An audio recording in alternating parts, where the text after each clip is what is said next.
أعوذ بالله من الشيطان الرجيم بسم الله الرحمن الرحيم Assalamu alaikum wa rahmatullahi wa barakatuh. Muhtaram Müslüman kardeşler. Tarixni öğrenuvchilar, ham umuman alganda tarixqa qarovchilar o'zlarini shunday bir kuzatuv yasayalar. Nindidir davrlar o'tib bilan belgili bir xalqlar ko'tarilib ketalar, qay bir xalqlar tishib ketalar. Qay bir xalqlarning endi tarixda da izlari qolmagan, qay birlarin Mecusi diler, kayberlerin varvarlar dip, mana şulay itip tasvirliler. Bir qaraganda, hazırga bizning şuşu texnologiya, ya bulmasa nindidir mexanik ve şuşu elektron asbablar üsü sebepli biz xalqning üsüün alar bilen beylibiz. Lakin ikinci yaqdan qaraganda din alay dip anlatmay. Mesela muhtaram kardeşler, dinimiz xalqning üsüün, yoki umuman alganda kişinin üsüün oңышлы buluun, aның özün tutaşı hem xılqı bilen beyli. Mana bizde şunday bir düşünce var İslam dininde xılq degen aybir. Xılq ol xalq degen aybir bilen avazdaş. Eğer de ixtibar etseniz, birgina harf alarını ayırıp tura. Arap tilinde şulay yok bir avaz alarını ayıra. Xalq ol xalq dip aytilar Arap tilinde, xılq ol xulq. Bularning ixşaşlığı närsedi? Nega alar şulay ixşaganlar eken? Arap tilinde alar ikisi de bir tamirdan alıngan sözler. Xalq degen söz bu indi kişinin içki haleti. Anın dünyaga bulgan münasebeti. Şu içki halet tarafından dışqa çıqqan bir halet.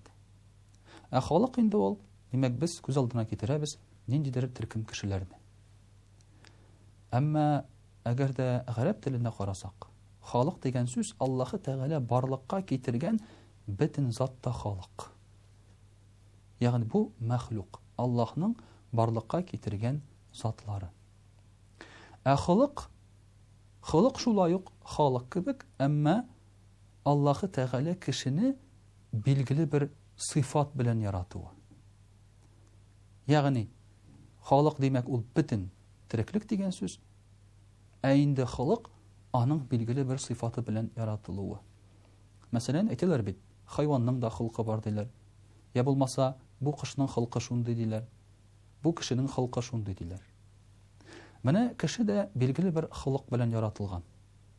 Kişide var bik köp matur sıfatlar. Mana şu matur sıfatlar yaşav dövründe alar yokqa çığa başlay. Turmuşqa kişi yaraqlaşır için. Mesela kişi bir qıyı, kişi uyalçan, kişi yumart, ama yaşı andan bu yaxşı sıfatları, yaxşı xılqı naçarlıq bilen alışına. Çünkü saran bolsan köbürek mal kire. Korkak bolsan başın isen bula.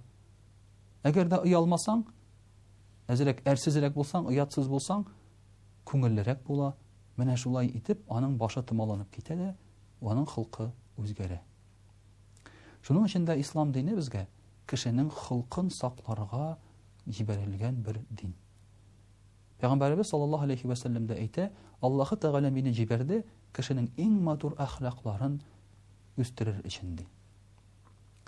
Endi hazır qarıq şu kişinin xılqı özgərü səbəbli, məsələn, anın xılqı özgərdi, yaxşı yaqqa deyib aytdik. Bu anın üstəşinə necə təsir etdi? Allahu Teala Qur'an-ı Kerimdə bizə aytdı, sizə qədər biz bik köp qavmlarını yoxqa çıxardıq deyib. Həm bu qavmlar düşüb qalğan qavmlar түгел. Bu qavmlar arasında bulğan bik uzaq yaşayıcılarda 1000 yıldan artıq. Məsələn, Nuh aleyhisselamның qavmi. Onlar arasında bulğan bik kişilerde, mesela Hud aleyhisselamның qavmi. Onlar arasında bulğan texnologiyaları bik alğa gitkende, mesela Süleyman aleyhisselamның xalqı. Çünkü Süleyman aleyhisselamga cinler, şeytanlar, qışlar, hayvanlar, kişiler bütünüsü buysunğan bulğan. Көз yemu arası içinde Süleyman aleyhisselam hazırki Palestina jerinden Yemen'e barıp qayta alatırgan bulğan. Bu texnologiya bizde әлі de yok. Менә шулай итеп, мөхтәрәм кардәшләр, бу халыклар юкка чыктылар. Әйтик, мәсәлән, шул ук майя, ацтеклар, алар юкка чыктылар. Хәзер галимнәр әле дә булса әйтә алмыйлар аларның юкка чыгу сәбәбен. Шәһәрләре тора. Җирдә уңдырышлы, комета төшмәгән, авыру таралмаган, ник юкка чыкканнар? Беркем әйтә алмый. Сәбәпләре менә шушы түбән әхлаклы булу аркасында. Гынах кыла башлау аркасында. Дөрес яшәмәү аркасында. Бу очракта инде технологиядә булыша алмый. Мөхтәрәм кардәшләр, инде Умар радиллаһу анһу әйтә. Кешене ди һәм халыкны күтәрә ислам дине ди. Әгәр дә кеше күтәрелер өчен башка бер сул эзли башласа, Аллаһы Тәгалә ул халыкны түбәнсетер ди. Ягъни дин белән бик күп халыклар күтәрелделәр. Шул исәптән татар халкы да. Динне тоткан вакытта, динне белгән вакытта без бик халык идек. Безнең исемебез бар иде. Безнең белән хисаплашалар иде. Тарихта урыныбыз бар иде. Хәзерге вакытта кызганычка каршы без юкка чыга баручы бер халык буларак билгеле, бөтен кешелек аркасында дип әйтик. Телебез юкка чыга бара торган телләрнең берсенә керә. Менә бу халыкның хылкы үзгәрү аркасында.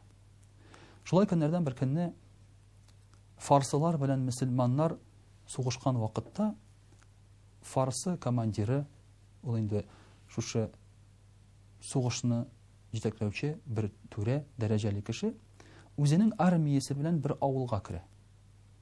Авыл фарсы авылы, үзләренең авылы. Армия килеп керә дә, солдатлар, гаскәр шушы авылны талый башлыйлар. Хатын-кызларны кичлиләр, ирләрне үтерәләр, хайваннарын тартып алалар.